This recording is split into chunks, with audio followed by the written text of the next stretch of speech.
Boa noite, senhoras e senhores da comunidade brasileira nos Estados Unidos. Estamos começando mais um Brazilian Times Connection e hoje a nossa conexão é com Nova York e com Newark, no estado de New Jersey. Vamos bater um papo primeiramente com a jornalista e colunista do Brazilian Times, que é a Maria Isabel. Ela tem uma página no Brazilian Times, ela vai conversar com a gente, vai nos relatar nesse momento, nesta quarta-feira, em mais um dia de pandemia, onde Nova York sofre com mais casos de coronavírus e o número de mortes também muito crescente. E a Maria Isabel, inclusive, está indo fazendo um trabalho jornalístico nas ruas, um trabalho super importante. E a gente vai bater um papinho com a Maria Isabel nesse momento. Eu vou só colocá-la aqui grandona na nossa tela do Brazilian Times e dar boa noite para ela que está aqui. Boa tarde, Maria Isabel. Boa noite, Maria Isabel. Bom fim de tarde, boa noite. Tudo bom, Amadeu? Antes da gente começar, dá a receita aí, ó. Porque todo mundo tá reclamando que tá engordando na quarentena. Você tá emagrecendo, filho? Olha, a minha receita é faca mesmo. Inclusive, fez um ano agora que eu fiz uma cirurgia aí em Nova York, inclusive no Monte Sinai. E se fosse nesse período agora, tava super difícil de fazer isso. Mas fui na bariátrica mesmo, consegui já derrubar 64 quilos, né? Primeiramente, você belíssima, como sempre, uma simpatia muito grande. E eu até coloquei roupa hoje para poder fazer a live, porque eu tava de pijama. E essa parede maravilhosa atrás da Maria Isabel, que retrata muito bem Nova York, é a cara de Nova York, essas paredes de tijolinho. Maria Isabel, a gente já se encontrou em momentos muito bacanas em Nova York, inclusive dividimos o palco, apresentamos juntos os notáveis Brazilian Awards, mas hoje é um dia de uma conversa que a gente sabe um peso que tem muito grande, que é o combate ao coronavírus, e hoje Nova York é o epicentro do coronavírus no mundo, bateu até a Itália em número de mortos e de casos. Como é que você está nesse momento, Maria Isabel, lidando com isso aí? Bom, enquanto você falava, passou uma ambulância aqui, porque se Manhattan não tiver uma ambulância, não é Manhattan, né? Não é Nova York.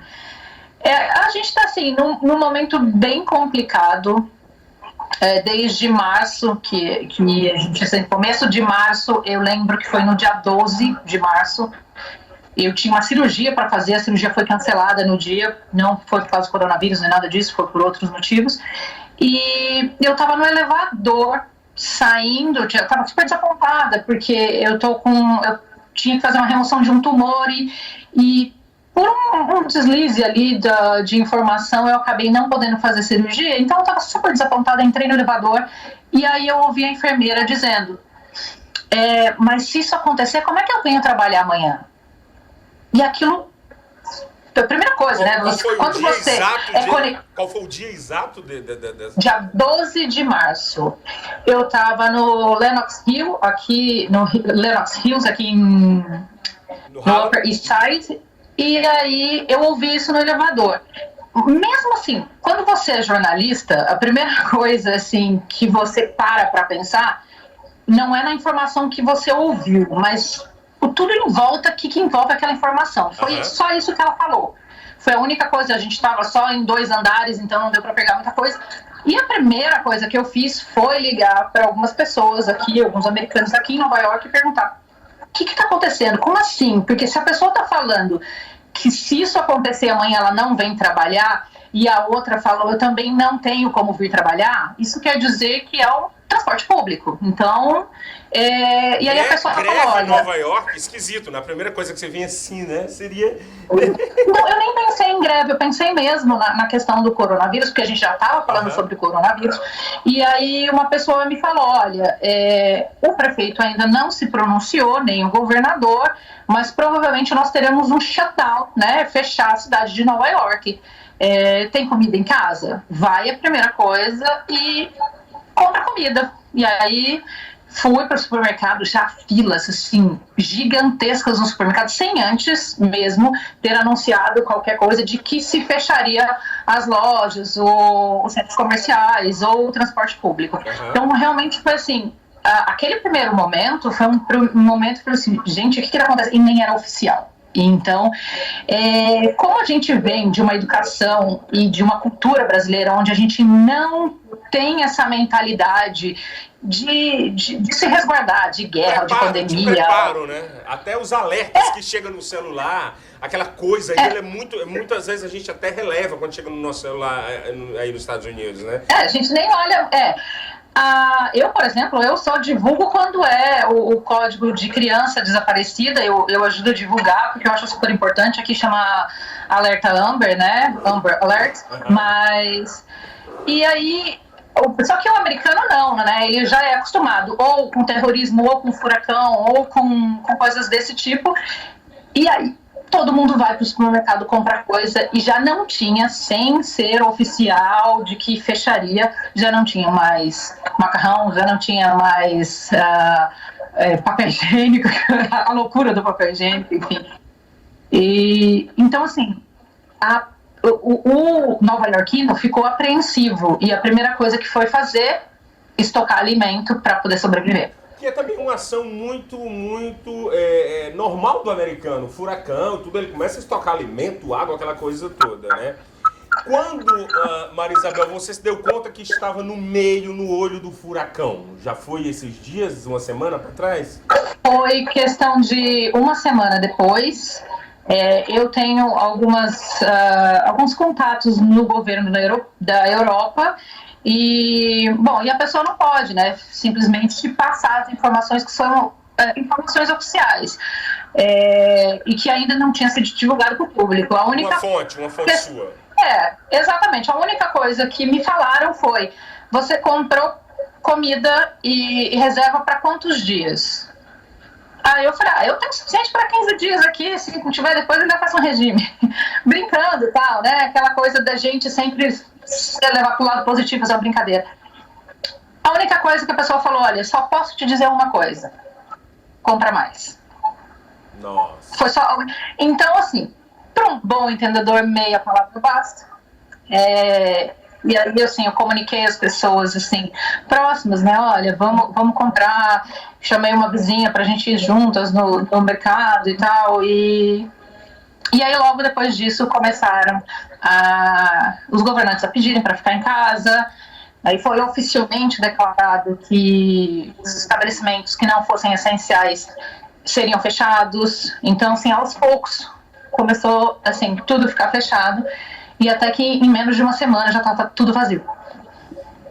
Você tem contato aí, eu sei que você está morando em Manhattan, você morou em Manhattan, né? A gente, onde é que tá a Maria Isabel? Tá mais para frente, tá mais para ali, ela nunca abandona Manhattan, né? Mas como é que está seu contato com mais brasileiros que estão aí em Nova York? Você está tendo contato? Como essas pessoas estão lidando com essa doença, que eu acho que até está sendo pior até do que o Setembro 11 do 11 de setembro, inclusive em número de mortes. Eu já ouvi relatos sobre isso. Como é que você está, seu relacionamento com os brasileiros diante da pandemia? Bom, eu tenho uma amiga com coronavírus, né? Ela foi diagnosticada juntamente com a filha, o marido e o filho não. Então, assim, você tem o lado das pessoas, e ela comentou, ela falou, olha, tem sido uma das piores sensações que eu já senti, ter o vírus. E fora isso, assim, poucas pessoas que eu conheço não estão ligando para a situação, sabe? As pessoas, às vezes até eu vou sair para fazer matéria e a gente sabe que jornalista está na lista das pessoas permitidas a saírem de casa porque tem que trazer informação. E aí às vezes eu ouço, fica em casa e não sei o quê. Tem pessoas que deixaram de assim, proximidade, de proximidade, que eu digo não só os 6 feet, né, mas o social distance, mas realmente deixaram de se comunicar, por exemplo, vizinhos ou a pessoa que do lado. Por quê? Porque eu saio na rua para fazer matéria uma vez por semana. Então eles já sabem que você está meio que exposto, já meio que se distanciaram de você por conta do seu trabalho. Exatamente.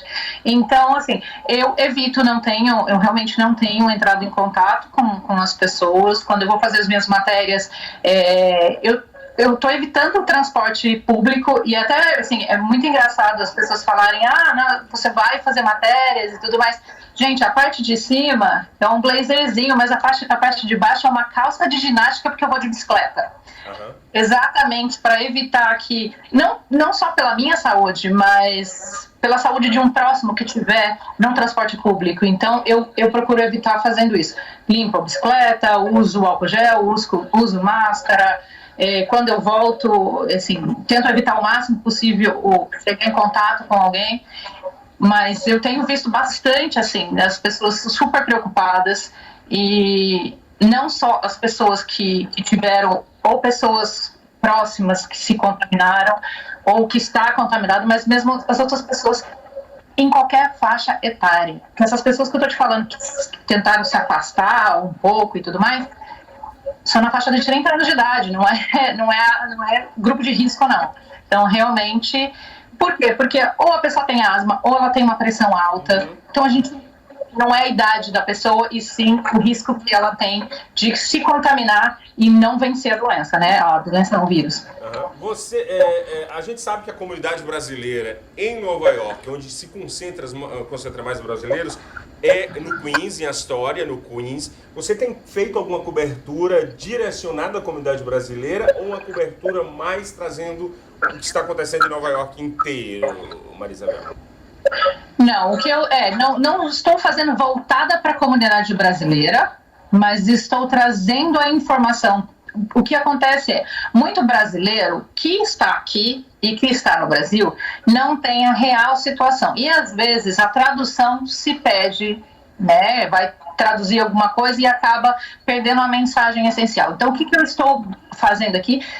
Quando eu saio para fazer a matéria, é matéria imparcial, é matéria, assim, é o que você pode ver e comprovar daquilo, da matéria que eu estou fazendo. Não tem nada de, eu acho, talvez, não. Tem a sua opinião, não tem a opinião da Marisabel, é fato. Não tem, porque uma das primeiras coisas do jornalismo, que não é opinativo, é você ter a ética de transmitir para as pessoas a informação sem parcialidade. Então, eu procuro fazer isso. O que eu estou fazendo, por enquanto, nas minhas matérias, eu não estou colocando as minhas opiniões. Claro que eu tenho, claro que a gente olha as vertentes, mas o que eu busco fazer por enquanto, até agora, eu só passei das informações do que está sendo construído, como estão os números e tudo mais, né? E ainda não comecei a colocar uns outros, mas eu tenho algumas entrevistas prontas para divulgar com pessoas, com essa pessoa que está com coronavírus, tem outras fontes para divulgar, mas aí sim a gente vai comentar e aí sim a gente vai falar de dar opinião, mas eu não estou colocando a minha opinião nas minhas matérias hoje, e o que eu trago para os brasileiros eu faço a matéria em português, eu faço para que o brasileiro entenda o que está acontecendo, mas não focando na comunidade brasileira em si e no aspecto geral de Nova York. Marisabel, você já andou em alguns locais, inclusive eu acompanhei, a Marisabel esteve numa montagem de um hospital de campanha no Central Park. Qual foi o local que a gente sabe que nós, mesmo que fazemos comunicação, que fazemos jornalismo, nós somos seres humanos. Qual foi um desses locais que você visitou que te tocou assim, nossa, eu tô no meio de uma barra pesada, eu tô no meio de uma guerra? Qual foi desses locais, Marisabel? Travou um pouquinho, mas eu acho que eu peguei o que você falou. O que acontece é o seguinte, quando você está no meio de uma situação e você tenta transformar aquilo em informação e transmitir, mas quando eu chorei e, choro de novo quando o navio da Marinha chegou. Você viu que o negócio era sério. Não se preocupe, porque você é ser humano, é mulher, a gente sabe que a mulher tem um sentimento muito mais verdadeiro, eu nem digo mais aflorado, mais verdadeiro. O homem, às vezes, ele trava os sentimentos, né, para dizer que é machão, no mundo machista faz isso, mas é super válido esse seu depoimento, que é o depoimento de uma brasileira que vive em Nova York, que está vendo uma situação que chega a estar perto da falta de controle, e quando você viu o navio chegando, você diz, meu Deus, que é isso? Na verdade, não foi o fato do navio, foi o que o vice-comandante falou. Então, tipo, nós da Marinha estamos aqui para vocês. Eles só vieram aqui antes, no 11 de setembro. Então, só realmente num caso de muita necessidade. Então, o que aconteceu foi o seguinte, naquela semana que o navio chegou, uma pessoa que eu conheço há 30 anos estava em Nova York, foi para o Brasil e veio a falecer de coronavírus. Nossa. Tá? No Brasil. Então, assim, um morador da comunidade? Alguém da comunidade brasileira? De Atibaia, isso. Um morador de Atibaia. Não, mas da comunidade brasileira aí não. É alguém da sua cidade? Não. Ele é de Atibaia, no estado de São Paulo. Ele estava viajando. Não sabemos, e eu ainda não sei, como o falecimento é recente. É uma pessoa que eu conheço há 30 anos. Uhum. A esposa morou na rua onde eu morei. E aí foi assim, foi todo um aglomerado, sabe? Ele voltou para a cidade, ele foi para o carnaval, é uma pessoa pública, então ele conhecia muita gente, e de repente ele foi o primeiro caso da cidade, foi o primeiro caso diagnosticado, confirmado, e veio a falecer, e infelizmente com 52 anos de idade. Algumas pessoas fizeram alguma ligação por ele ter ido a Nova York, ele ter estado em Nova York, fizeram essa ligação? Não, o que aconteceu foi o seguinte, a esposa ainda não se pronunciou mesmo porque ela também está com coronavírus, o filho também está com coronavírus, e assim, eles ainda estão muito chocados com a perda. Não se foi feita uma associação com Nova York ainda, mesmo porque ele não só esteve em Nova York, ele esteve em Nova York no começo de fevereiro, mas ele foi para o Carnaval de São Paulo.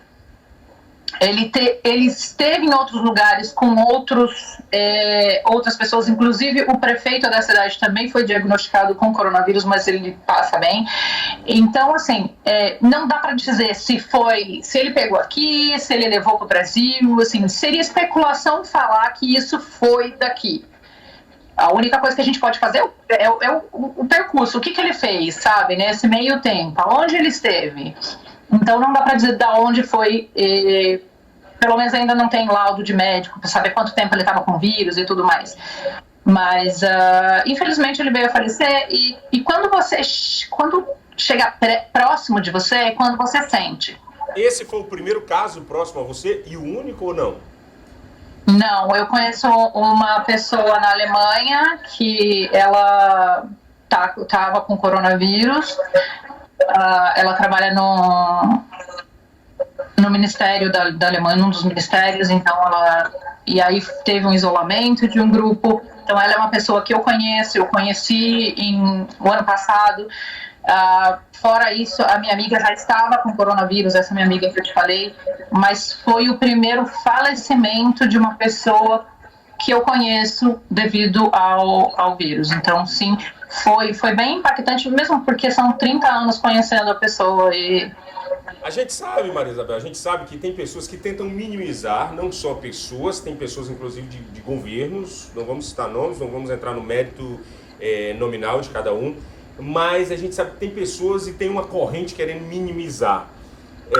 Até esse momento de sua experiência pessoal, de uma pessoa que você conhecia falecer, até esse momento, não que você minimizasse, mas você estava ali meio tratando friamente com uma notícia, mas no momento que um amigo seu, um ente querido seu morre, você já começa a ter outra visão, até no tratamento jornalístico da coisa?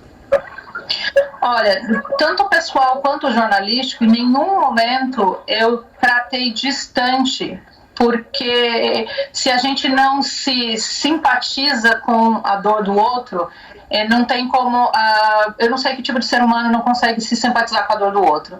Então, indiferente, não foi por causa desse caso ser próximo a mim que me fez mais sensível à questão. Foi a questão globalizada. Quando se morreram pessoas na Itália, eu acabei de voltar da Itália, são pessoas, assim, é ser humano, não importa onde ele está, não importa de qual nacionalidade, é ser humano. Então, desde o começo, quando isso começou... É uma vida que se perde. Quando começou a questão da pandemia e tudo mais, a gente não sabe a dimensão. E aí, o que me chateia das pessoas de uma forma geral é quando você começa a pegar estatísticas de outras coisas e ficar equiparando e falar que não é nada. Fala para essas pessoas que perderam entes queridos que isso não é nada. Porque se fosse com a mãe de cada um, com a esposa, com o esposo ou com o filho, tenho certeza que o tratamento seria outro. Então, assim, o que aconteceu hoje com a mídia social é que todo mundo ficou muito dono da verdade. Por que eu não coloco a minha opinião do que eu acho nos artigos que eu faço? Porque eu preciso ter 100% de certeza que aquilo que eu estou transmitindo com uma pessoa que tem seguidores, que tem pessoas que vão me ouvir, que tem credibilidade no mercado, eu tenho que ter 100% de certeza que aquilo é correto.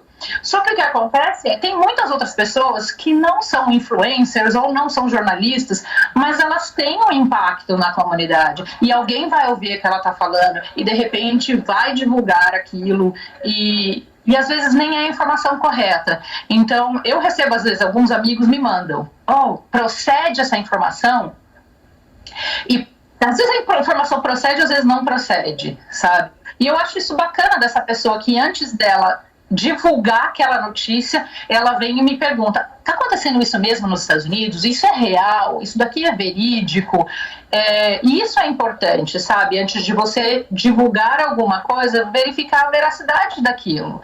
É claro que, assim, existem os jornalistas opinativos que vão dar a opinião deles, e eu tenho uma opinião daquilo que é real. Eu vou te passar aqui para você ter uma ideia, os números aqui de Nova York. Ok, nesse momento a Maria Isabel vai passar números super atualizados de Nova York neste momento, gente. Neste momento, Maria Isabel está em Nova York, como eu já falei no começo aqui do nosso Brazilian Times Connection. Ela é colunista do Brazilian Times, inclusive depois eu vou até perguntar como é que está o trabalho dela em relação às colunas sociais, mas ela vai passar agora informações quentíssimas, informações super úteis de números nesse momento, Maria Isabel.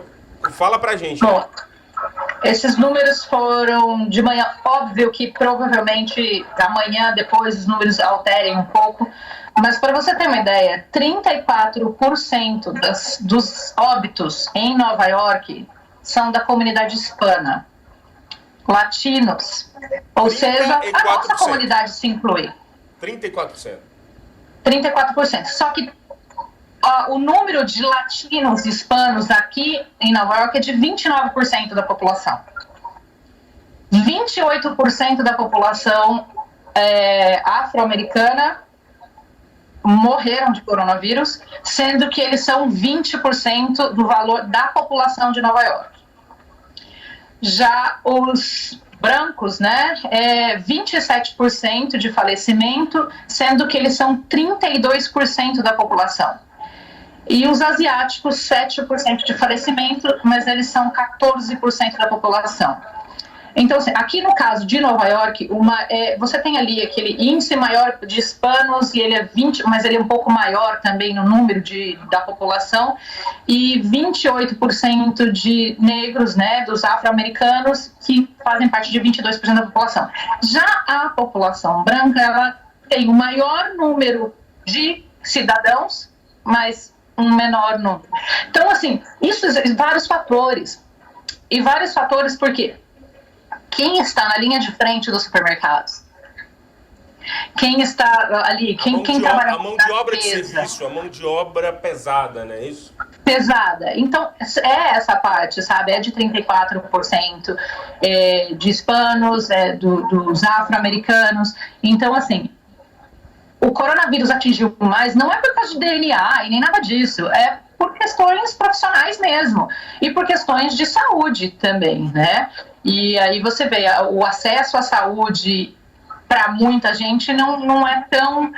o que as pessoas ainda não entendem no Brasil é que aqui tudo é pago, né? Se você está doente, você tem que pagar. Exatamente. Não existe saúde pública, embora o governo do estado e a cidade de Nova York, ela providencie... os planos de saúde, né? Planos de saúde que não são completos, mas que pelo menos para alguns atendimentos básicos a população mais carente pode ter. Tá? Então esses são os números aqui de Nova York. a gente tem, assim, notícia boa também, né? 277 policiais voltaram ao trabalho, foram diagnosticados com coronavírus, se recuperaram e voltaram ao trabalho. E 1.310 de paramédicos e bombeiros também voltaram ao trabalho. Isso foi ontem, esse número de ontem. E, então, assim, está que também, assim, há recuperação. O que a gente teve hoje de importante mensagem é que a curva, por mais que ontem, terça-feira, 7 de abril, que foi nosso dia de jornalista. Parabéns atrasado, né? Parabéns. Teve um recorde de mortes no estado, 779 num único dia. Porém, existe uma outra parte, que é a parte boa, é que o índice de pessoas que estão sendo hospitalizados diminuiu. Isso quer dizer que está funcionando. Então, essa coisa de ficar em casa e tudo mais. Distância social. Ninguém quer ficar em casa. Desculpa, não é que assim, fica em casa quem não quer trabalhar, não é bem assim. Mas está funcionando. A Nova Zelândia foi um dos países que mais se protegeram, né? Protegeram as bordas, fizeram quarentena e tiveram um único caso de morte. Então, assim, se precaver foi melhor para eles, que não foi o caso do que aconteceu aqui nos Estados Unidos. A gente não teve nessa precaução desde o início, de quando o vírus se tornou público e quando a gente já sabia do problema. E então talvez por isso tenha sido esse número, assim, exorbitante. Em Nova York, né, ele é a porta de entrada do mundo inteiro. Então, realmente aqui... Ia ser óbvio que ia ser mais ou menos parecido com isso, mas eu acho que se tivesse um preparo também mais antes, antecipar, mas a gente sabe que não funciona do jeito que a gente pensa.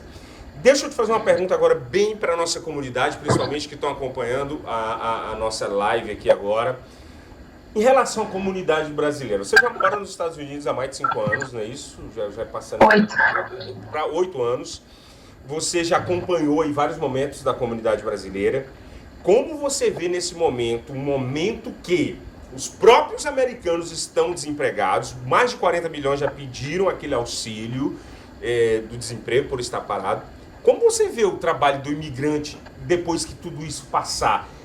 Claro que a gente não pode prever nada, mas uma análise de experiência sua de vivência nos Estados Unidos. Vai estar difícil para o imigrante brasileiro nesse momento pós-pandemia, depois que tudo isso passar? Agora, você não gosta de falar de opinião, você gosta de dados. Mas agora eu queria uma opinião da Maria Isabel, uma pessoa que vive aí, convive com as pessoas que fazem parte da comunidade brasileira. A pergunta é, como vai ser a vida do imigrante que vem para a construção, que vem para lavar os banheiros, as house cleans, que ganham muito dinheiro, inclusive, ganham até mais que médico, até mais que jornalista. Ganha mais que eu. Como é que vai ser a vida desse pessoal, Maria Isabel, na sua opinião? Tá, depende.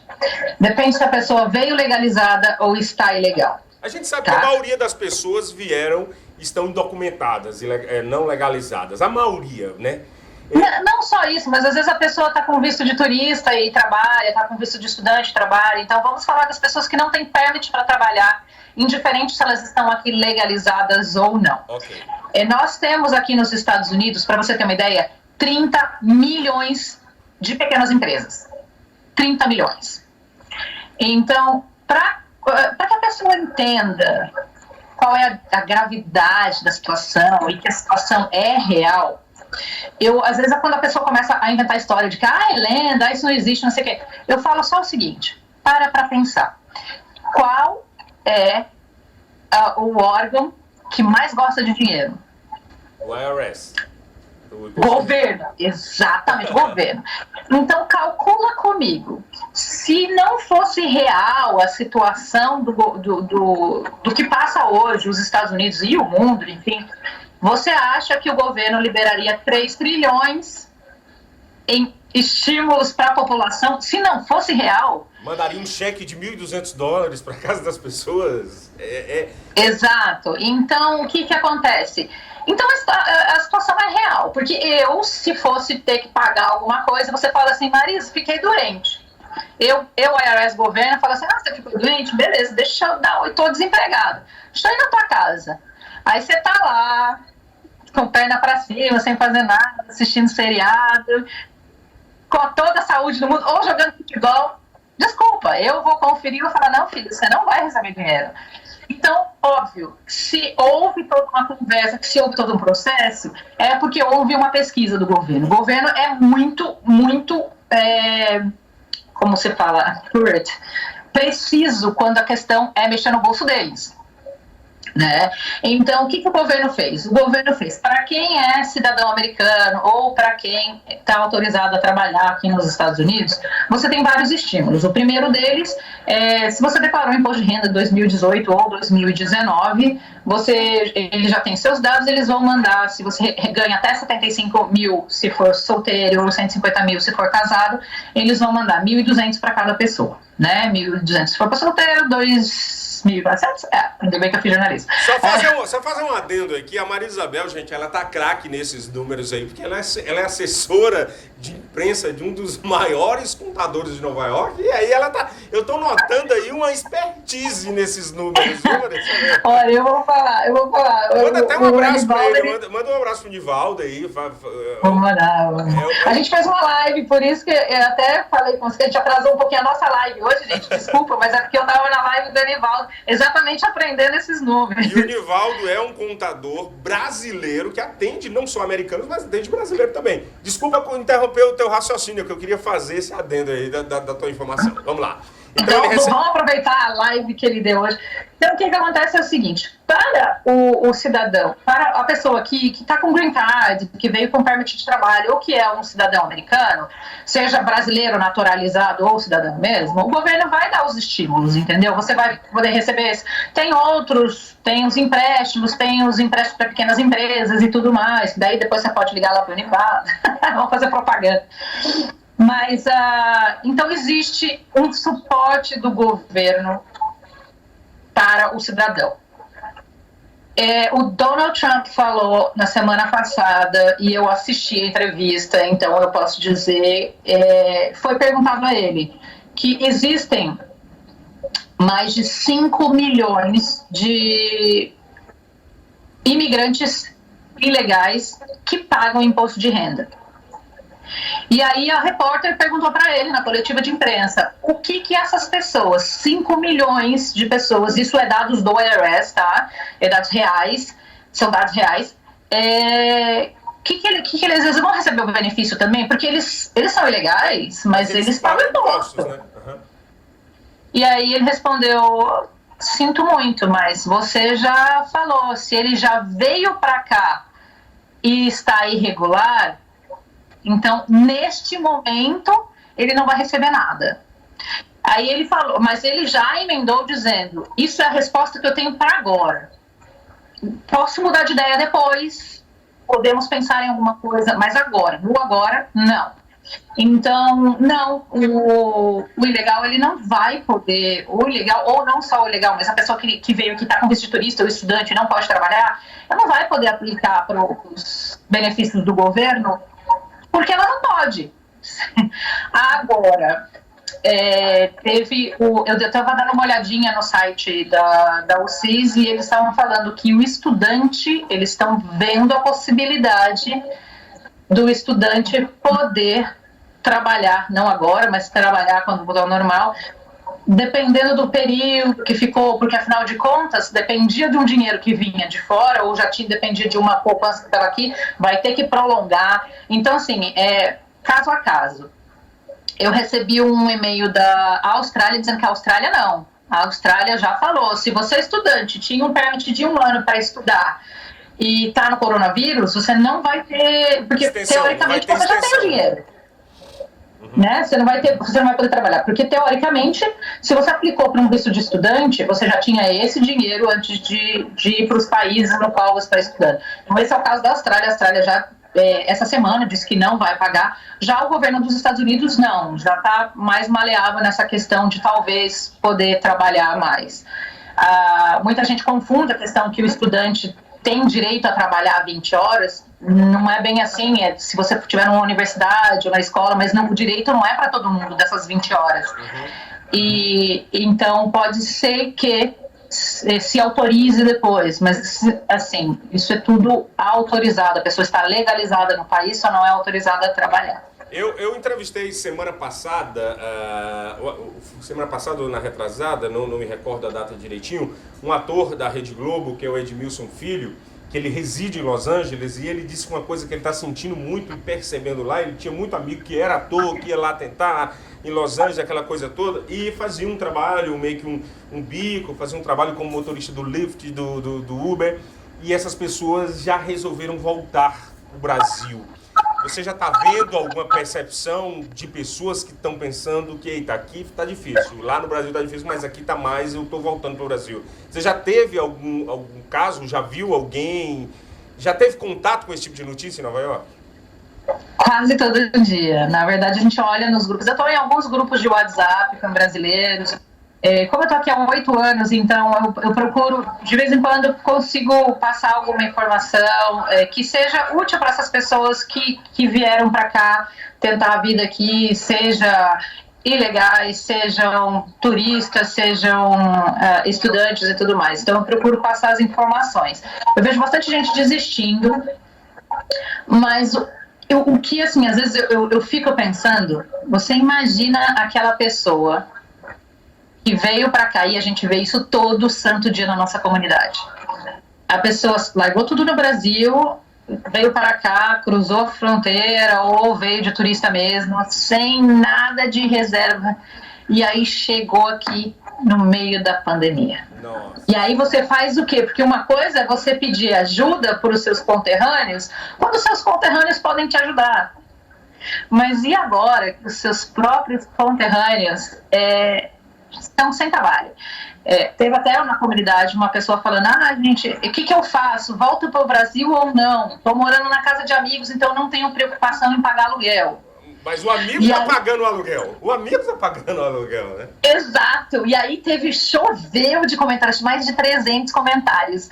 E assim, de vez em quando a gente dá uma olhadinha lá, dizendo, fica lá é pior, volta porque, tipo, você vai ser um peso pro seu amigo, não destrua a amizade. Então, assim, cada pessoa tem uma situação e tudo mais. Só que, enquanto você está nesse tipo de momento, a gente não tem como falar o que é melhor e o que é pior, né? Porque a gente não sabe qual é a realidade da pessoa no país de origem e a gente não sabe qual é a realidade dela aqui. Mas o que eu indico para as pessoas é fazer as coisas mais corretas possíveis, porque quando você faz as coisas da forma correta e dentro da lei, é onde você pode ser amparado. E para as pessoas, é incrível o número de pessoas que não tem nada guardado, que vive aqui de salário semanal, né, que aqui a gente ganha semanalmente. Payday, paycheck, né, o velho payday, paycheck, né? Paycheck, salário por salário, e às vezes a pessoa não tem para a semana que vem. Então, se você calcular isso, o número de brasileiros que estão aqui, tem muita gente que se deu bem, que conseguiu ter uma reserva de dinheiro? Tem, mas tem muita gente que vive do mínimo. E o mínimo só dá para semana que vem. E o mínimo só dá para esse mês. E eu faço o que mês que vem? E agora, se isso acontece com o americano que está aqui, imagina com a pessoa que é ilegal, que não vai ter ajuda de nada. Então, uma situação muito delicada e difícil, né, Maria Isabel? E é claro que o governo vai ter que analisar isso para evitar saques, para evitar assaltos e tudo mais. Porque se você não dá uma base para um grupo de pessoas, o que vai ser do outro grupo? Então, é complicado, não é analisar por cima e falar, você merece, você não merece, você fez errado, você faz certinho, ok. Não, é muito mais complicado. Então, eu não queria ser presidente nesse momento em nenhum lugar do mundo, porque eu vou falar que o que você faz nessa posição? Então, o imigrante que está aqui e que não pode trabalhar, por enquanto, não vai ser favorecido.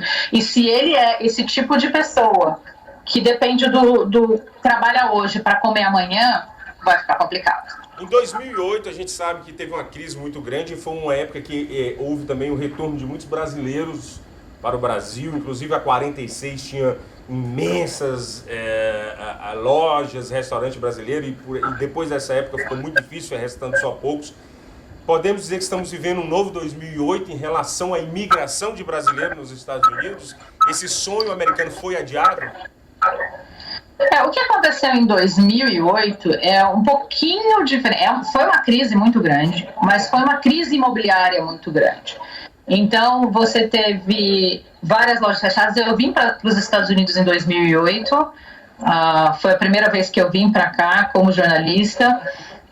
E eu peguei assim, o começo de quando estourou a bolha, sabe? Então, quando eu estava aqui, as lojas ainda estavam abertas, as pessoas, mas foi o começo da crise.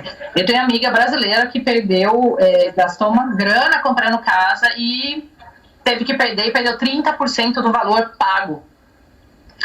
E aí, ela me mandava foto. Lembra aquela loja que a gente foi? Ó, tá aqui, fechada. Então, assim, quando a bolha do mortgage estourou em 2008, muita gente não sentiu muito. Mas agora é uma coisa para todo mundo. Né? Geral, para todo mundo. Então, assim, óbvio que a crise de 2008, ela foi grande e generalizada, porque mexeu no bolso de muita gente, mas ela não atacou individualmente todas as pessoas. Então, o que a gente tem hoje aqui, quem está trabalhando hoje, nem todo supermercado está aberto, nem todo restaurante está aberto. Restaurante mesmo de brasileiro, hoje, ele estava comentando lá na nossa outra live que ele está fechado porque era insustentável ficar aberto só para delivery. Então, claro que o brasileiro que tem business, que tem negócio, que já tem raiz nos Estados Unidos, ele não vai voltar embora. A não ser que ele esteja cansado por motivos particulares. Eu tenho uma amiga que é cidadã americana há 25 anos e já tem 5 que ela fala que ela vai embora para o Brasil e não vai. Mas é o cansaço de outras coisas, do estresse de morar aqui ou de querer uma vida no campo, enfim, outros motivos, entendeu? Não é Mas o brasileiro que está enraizado aqui, só se ele tiver uma razão muito forte para voltar ao Brasil. Mas quem não tem e não tem suporte de família, óbvio, você vai procurar suporte onde as pessoas podem te ajudar, né? Então, possivelmente, a gente vai ter um número grande de pessoas voltando, sim. É uma pena isso, que a gente sabe que o sonho das pessoas é uma coisa tão importante, mas a gente sabe também, tem um momento da gente saber que o sonho, ele tem que ser, você tem que acordar do sonho um pouco e trabalhar para que possa sonhar novamente. Marisabel, eu quero agradecer imensamente você tirar um pouco do seu tempo, conversar com a gente, apesar de termos aí colaborarmos com o mesmo boss, o Edilson Paiva, aqui eu deixo aqui para você dar um beijão para ele. Ele assiste o Brasil. E que foi de uma importância muito grande esse bate-papo. E como a gente sabe, essa crise não é momentânea. Espero a gente poder voltar aqui algumas semanas para frente, a gente bater um papo e até mudar aquilo que a gente falou aquele dia, nem foi isso e tal. Eu acho que a esperança nesse momento é uma coisa que a gente tem que estar sempre forte dentro da gente. E só para finalizar e até concluir aí o que você me perguntou da questão do imigrante, o que é importante para as pessoas lembrarem é que os Estados Unidos é um país construído por imigrantes. Então, quando começou a construção dos Estados Unidos, para você ter uma ideia, 1/3 dos noruegueses moravam aqui e não moravam na Noruega. Então, assim, é um número muito grande. Esse país foi construído com os imigrantes. Óbvio que hoje tem aquela coisa, já passaram algumas gerações, né, desde que os primeiros imigrantes chegaram e construíram. Mas o que é importante dizer é que, crise após crise, com muito trabalho, porque tem que trabalhar, foi superada a crise. Então, claro que a gente vê luz no fim do túnel. Eu sou super feliz que hoje o prefeito de Nova York e o governador de Nova York, eles falaram que o número está diminuindo de casos, né, das contaminações e tudo mais, e claro, na próxima live a gente quer falar que a curva baixou e a gente vai voltar ao normal, mas o que as pessoas precisam entender não existe superar uma crise se não trabalhar para isso, para superar. Então, quando tudo isso acabar, que a gente puder voltar para a rua, que volte para a rua com vontade, desejo de trabalhar e que não seja dependente de ajuda de governo, que não seja dependente de ajuda dos outros, porque é o nosso próprio esforço que faz o progresso. Então, se esse país se reconstruiu da forma que se reconstruiu durante todos os anos, a crise de 29, a crise de 2008, a guerra civil, as guerras mundiais, então se foi reconstruído e voltou ao normal, voltaremos ao normal, mas voltaremos ao normal se a gente trabalhar junto para isso. Muitíssimo obrigado, Maria Isabel. Parabéns pelo trabalho que você desenvolve aí e pela colaboração que você tem também no Brazilian Times. E continua fazendo seu trabalho essencial. É perigoso, mas a gente precisa de informação com qualidade como você traz pra gente. E aproveita para fazer minha propaganda, segue o meu canal no YouTube. Eu falo de rodeio, gente, aqui nos Estados Unidos. Fala, pronto. Agora é hora da Maria Isabel vender o peixe dela. Venda seu peixe, Maria Isabel. Me segue aí no YouTube, Maria Isabel. Eu tenho 3 playlists diferentes. Uma é de notícia, que eu trago essas notícias para vocês, notícias gerais. A outra é sobre dicas de viagem, coisa bacana, entretenimento, cinema, que a gente precisa conversar, falar nisso, tem umas ideias muito boas aí. E a outra, que é o meu carro-chefe, que é o rodeio e o acompanhamento da PBR americana aqui, dos cowboys brasileiros. Inclusive, tá tudo parado, né? E tá parado, inclusive, todo o entretenimento tá parado, né? Tá, parado. A PBR, ela foi um dos últimos eventos a pararem, mas eles fizeram o último evento que eles fizeram, agora o último não, o mais recente, eles fizeram com arena vazia, para respeitar a questão do distanciamento. Ainda não tinha sido obrigatório fechar no estado onde eles estavam. Mas cá entre nós, não faz sentido algum, né? Eles fizeram, mas ficou... Foi uma coisa tão chocante olhar aquilo, porque a gente espera o público aplaudindo, né? E aí, de repente, não tem ninguém ali para aplaudir, mas eles fizeram honrando o evento mais recente que eles fizeram. Foi bem legal, foi bem bacana, mas a gente está aí, né? Então... Obrigado. Obrigadão, e estamos aqui à disposição também, hein? Eu esperava encontrar você no dia 12 de junho, mas eu creio que vai ser adiado e não vamos nos encontrar na apresentação do dos notáveis Brasília Awards. Vamos esperar aí a nova data e que o senhor Edilson fale oficialmente, né? Não vamos nem falar aqui. Beleza? Não. Eu já tinha feito uma programação toda, vou viajar para a Europa, já fiz uma programação para chegar antes da data. Vamos ver. Tá bom, obrigado, Maria Isabel. Um beijão, obrigado pelas informações e pelo bate-papo. Agora nós vamos bater um papo com o publicitário que mora em Newark, Alexandre Benoni, que vai nos relatar um pouco da situação nesse momento em uma das maiores comunidades brasileiras nos Estados Unidos, que é a comunidade de Newark. Nesse momento ele vai bater um papo aqui com a gente. Eu vou só botar ele aqui na telinha grande, puxar Alexandre Benoni e dar uma boa noite para ele. Boa noite, Alexandre! Se puxa aí, Ivan, boa noite. Você está falando da cidade de Newark. Estou falando de Newark, New Jersey, USA. Você é natural da onde, Alexandre? Sou natural de uma cidade maravilhosa, berço da literatura rosiana. Literatura rosiana é a literatura de Guimarães Rosa, Curveiro, Minas Gerais, incrustada no sertão maravilhoso de Minas. Sertão das Veredas. Maravilha. Quanto tempo já morando aqui na comunidade brasileira? Meu amigo, dia 21 de abril faz 4 anos que eu estou aqui nos Estados Unidos.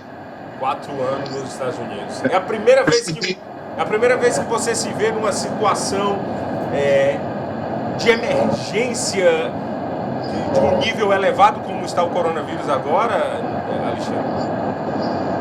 Eu acredito que, para as pessoas, eu tenho 51 anos, eu acredito que ninguém que viveu apenas 51 anos, eu estou dizendo apenas, mas isso os 50 anos vai pouco, mas ninguém viveu ainda no mundo uma situação como essa, né? A não ser quem viveu uma situação de guerra, no Oriente Médio, por exemplo, ou quem viveu uma situação de guerra na região ali da Rússia, por exemplo, da antiga União Soviética, ou em regiões da África.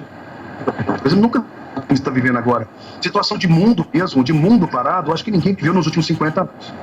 Alexandre, você é publicitário, já fez grandes campanhas no Brasil. Aí, em Newark, você está trabalhando na mesma área de comercial, de propaganda, marketing? Sim, olha, eu trabalho aqui há alguns anos antes de vir para cá, eu já trabalhava aqui. O meu primeiro cliente é uma pessoa que você conhece muito, que eu sei que você gosta, que é o Wendel Correia. Do Delícia de Minas. O proprietário do Delícia de Minas. Eu tive a felicidade de nascer na mesma cidade que ele. E ele viu meu trabalho pelas redes sociais, na época, na verdade, viu por site, porque em 2012 redes sociais eram interessantes, mas não como são agora. Então ele viu meu trabalho, me ligou em Curvelo e falou assim, olha, eu estou querendo te contratar para você fazer uns trabalhos para mim. Eu comecei a trabalhar para ele, de Curvelo, fazendo as coisas para ele. Vim em 2014 na Copa do Mundo para prestar um serviço para ele. Foi quando eu tive o primeiro contato físico, presencial na América. E nesse momento eu me apaixonei por isso aqui. E sei, olha, eu quero vir para cá. Eu vi que tinha condição de trabalhar e viver do meu trabalho aqui. E vim para cá por isso. Não para viver o sonho americano, mas para saber que aqui eu podia trabalhar com a minha carreira, seguir carreira profissional. Alexandre, como é que está nesse momento a situação da comunidade brasileira no enfrentamento do coronavírus em uma das maiores comunidades dos Estados Unidos, que é a comunidade de Newark? Tem muito brasileiro em Newark nesse momento. Como é que está a situação? Relata pra gente. Todos os comércios não essenciais estão fechados realmente em Newark? Olha, eu vou falar pela minha empresa. Quase todos os meus clientes fecharam as portas. O Delícia de Minas, que é também cliente meu, a Cristine, que é a esposa do Correia, estava abrindo agora o Delicious Sweet House, que vai ser uma empresa muito interessante do ramo, enfim, das guloseimas, né, mundiais aqui nos Estados Unidos, na comunidade de Newark, com a qualidade que você sabe que o pessoal de lá tem. Acabou, o projeto está parado, o projeto comercial de empreendedorismo, quase todas as pessoas aqui está parado. Agora isso não é nada, perto da situação de quem precisa ganhar na semana aquele dinheiro que vai, na semana, sustentar a si próprio e a sua família. Eu falei exatamente isso, eu bati um papo agora, antes de você, com a jornalista Marisabel, e a gente já encerrou o nosso papo. Marisabel, se você me... Eu conheci Marisabel em 2014, no Delícia de Minas. Isso, ela foi assessora de imprensa lá do Delícia de Minas. Não, ela é uma pessoa muito talentosa, tem feito trabalhos muito interessantes. Quero mandar um abraço para ela e dizer que eu sou fã do trabalho dela e que eu desejo muito sucesso para ela. E eu toquei exatamente nesse assunto agora, quando eu bati um papo agora com ela, em relação da situação do imigrante. Como é que você relata? A gente sabe como é que está o número de casos aí. Você tem esse número? Já tem muitos casos aí em Newark, já tem brasileiros com coronavírus, já houve falecimento de brasileiro por conta do coronavírus? Essa é a minha primeira pergunta para você. Sim, eu tenho aqui o fato de 4 pessoas ligadas a nós terem morrido, você entendeu? É gente assim que eu não tenho um conhecimento pessoal com eles, mas que é muito ligado a pessoas com quem eu tenho um relacionamento muito estreito. Inclusive, um caso muito interessante, muito importante, que me deixou muito preocupado, foi que uma amiga nossa aqui que eu vou relatar para vocês sobre os amigos de Newark, e nós ficamos muito próximos agora, trabalhando em prol da comunidade. Ela me relatou o seguinte, que ela foi ela foi ligar para as funerárias para tentar marcar a cremação do corpo do primo dela, que era um jovem de menos de 40 anos. E o que aconteceu foi que só tem vaga para cremação do corpo daqui a 30 dias. Nossa. Imagina como é que tá isso. Isso aí quer dizer, essa fila para cremação, eu não sei quanto tempo leva para cremar um corpo, mas as empresas americanas têm uma estrutura muito grande para isso. A gente sabe que aqui existe essa cultura da cremação, né? Então, quer dizer, isso é prova de que estão acontecendo muitos óbitos, né? Eu tenho nesse momento, eu não vou falar o nome, porque eu acho que não é uma coisa que se deve dizer agora, mas eu tenho amigos próximos que estão no hospital agora entre a vida e a morte. Entre a vida e a morte. Imigrantes da comunidade brasileira, Benoni? Imigrantes, eu tenho uma amiga minha, muito, muito próxima de mim,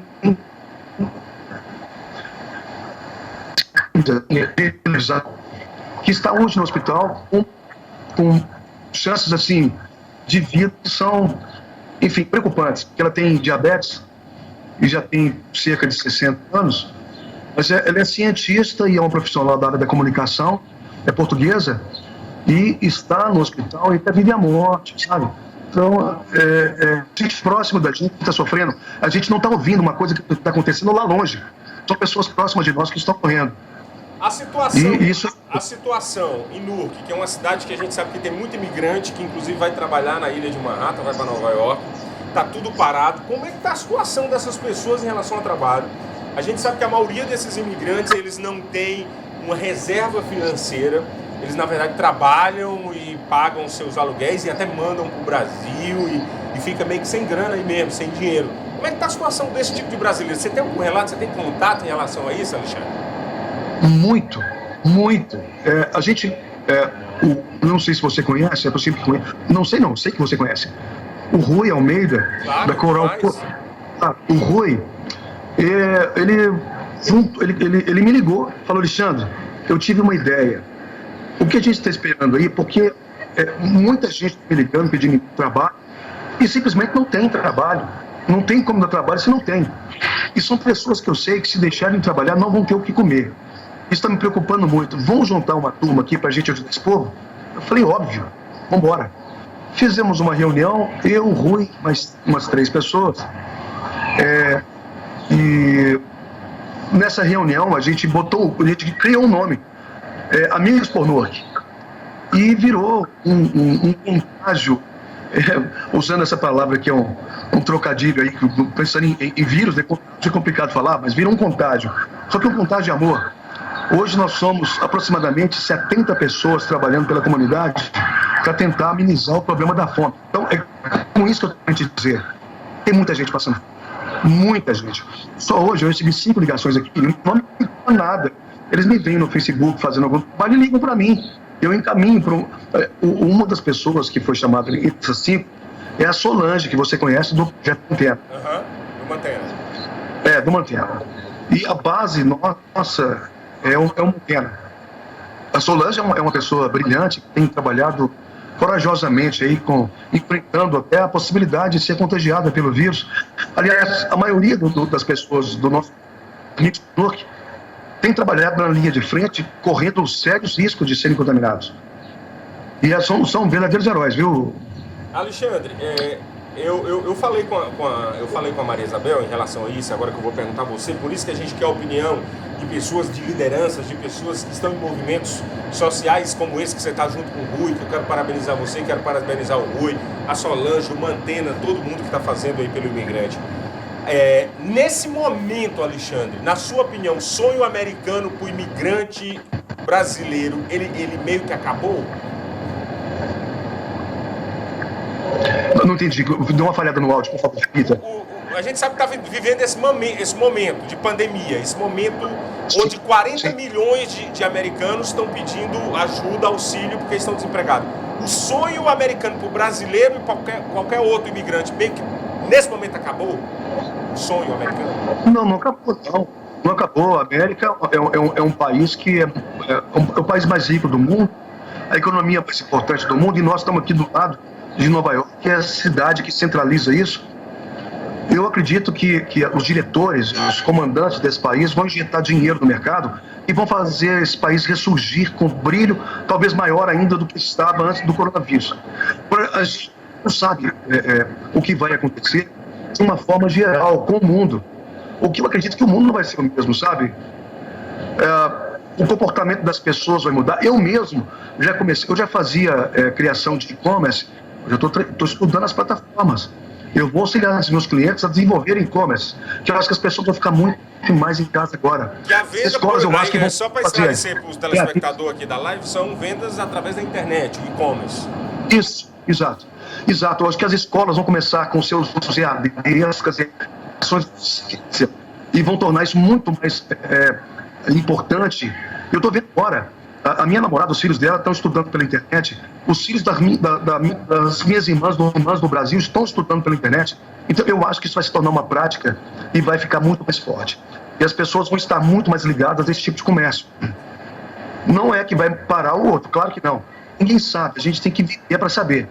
Mas eu acho que a gente vai valorizar muito mais coisas que a gente não valorizava antes. O simples fato de eu não poder te dar um abraço agora, você que é um cara que eu gosto pra caramba, sabe? Você tá distante de mim. Recíproca é verdadeira. Eu sou, olha, quero ficar puxando seu saco não, mas eu sou seu fã. Isso aí que você sabe disso, que eu sempre fui. Você é um diretor aqui, vamos rasgar cedo agora na nossa live, é um diretor, é um artista maravilhoso, tem ideias fabulosas.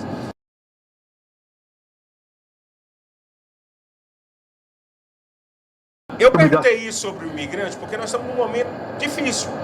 Como é que eles vão se ajudar se nem os americanos ainda não estão começando? Como é que vai ter trabalho para essa galera? Você acha que vai vir muita gente embora para o Brasil? Vai muita gente embora para o Brasil? Como é que você analisa isso? Porque eu quero uma análise fria, sem emoção, Sim. Uma análise fria. Eu acho que vai muita gente para o Brasil. Muita gente. As passagens aéreas agora estão super baratas e nós, no nosso projeto, já começamos a ajudar. Porque uma cesta básica hoje, as primeiras cestas básicas que a gente estava fazendo estão ficando em torno de $120. Hoje a gente conseguiu baixar para $80, em torno de $80. A gente está ganhando muita coisa. Mesmo assim, a gente calcula o preço de tudo que vai para dentro da cesta e a gente está calculando que seja em torno de $60. Uma passagem para o Brasil, isso com a ajuda de pessoas muito importantes, muito solidárias com a situação do imigrante, como Marconi, você deve conhecer aí. Claro, da Travel. Enfim, e a gente chama mais pessoas. Vamos dar uma colher de chá aqui para ele, da West Travel. Como o nome da empresa dele? Marconi da Yes Travel. Nós vamos conversar com o Ronildo também, que tem a Hannah Travel. Nós vamos conversar com ele. Existe tempo, vai ter tempo para isso. E eles já estão ajudando, botando passagem a preço de custo. Já se pensa em fechar voos, lotar um voo para mandar a gente para o Brasil. Voo charter, no caso. Porque como... Voo charter. A gente já...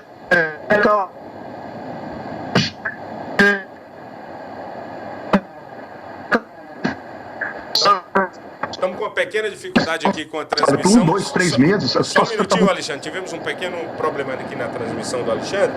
Então, o grupo de vocês de ajuda já está até meio que providenciando isso para quem está querendo voltar para o Brasil e não tem nem como voltar. Vocês já estão ajudando a viabilizar isso, então? Sim, a questão, inclusive, de custo.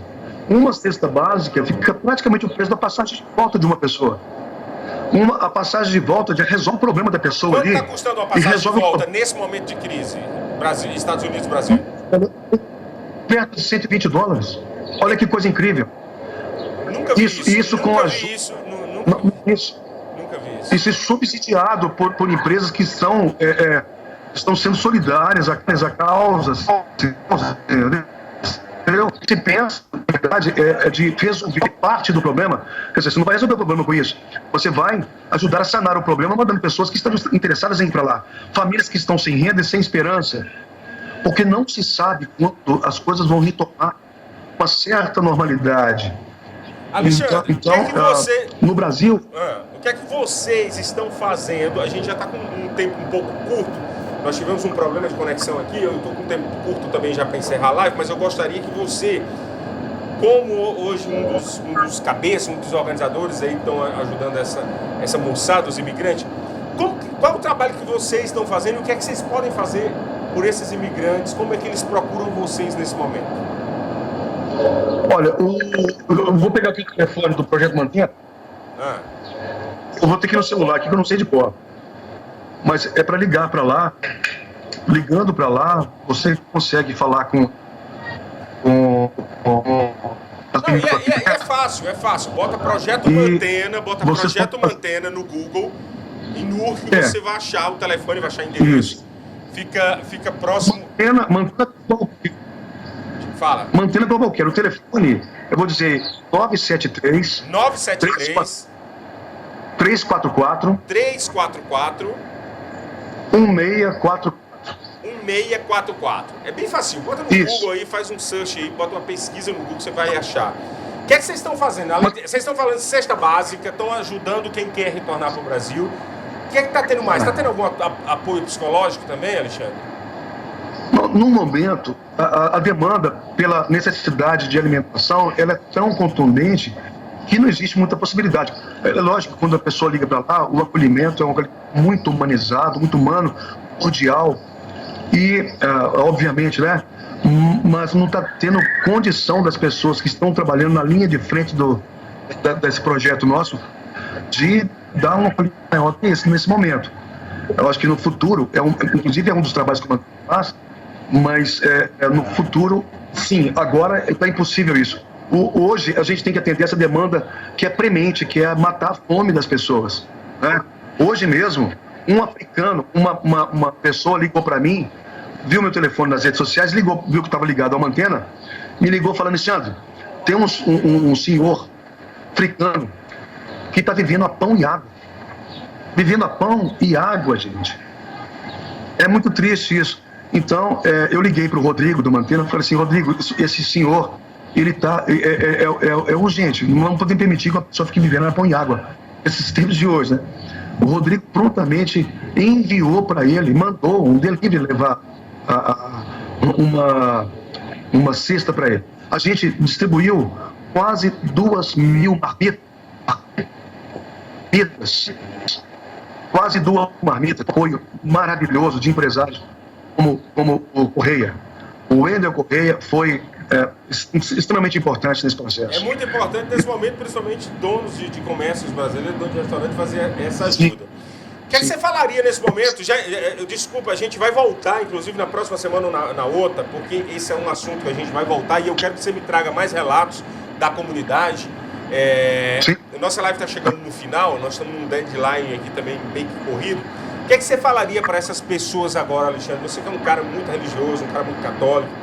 Qual a mensagem que você levaria de esperança, mensagem motivacional, uma mensagem para esses imigrantes que estão nessa situação aí no seu redor, aí no...